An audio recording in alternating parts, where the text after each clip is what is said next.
résonne chaque minute. Olena vivait ici avant la guerre. C'est notre armée qui tire. Elle vient tous les jours livrer de la nourriture à ses voisins. Oh, merci. Il n'y a ni eau courante, ni électricité. Beaucoup vivent dans les caves des immeubles. Vous voyez, c'est ici qu'on dort. Ce n'est pas vraiment luxueux. On s'éclaire à la bougie. Le courant n'est jamais revenu. L'eau en bouteille, comme la nourriture, sont fournies par des voisins comme Olena. Combien de personnes vivent encore ici? Très peu, visiblement. Il y a encore un couple au 6e là-haut. 6 étages plus haut, voici donc Tatiana qui résiste ici depuis 66 jours. Vous voyez, toutes les vitres ont volé en éclats. On les a remplacées par du plastique et du carton. Elle vit dans la pénombre d'une seule pièce avec son mari et ne partira que pour raison de santé, dit-elle. On tient encore, mais on est prêt à partir à n'importe quel moment. Olena, elle, compte bien revenir dès que possible dans son quartier.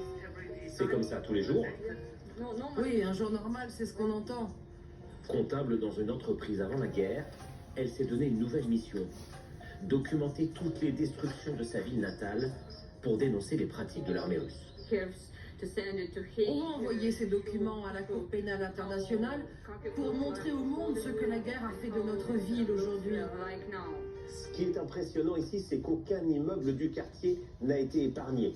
Les combats durent depuis plus de 60 jours à Kharkiv et la ligne de front vient tout juste de se déplacer à 1 ou 2 kilomètres en dehors de la ville. Coûte que coûte, Ici, c'est notre centre de volontaires. Olena a décidé de rester à Kharkiv. On appelle ça la cuisine de l'enfer.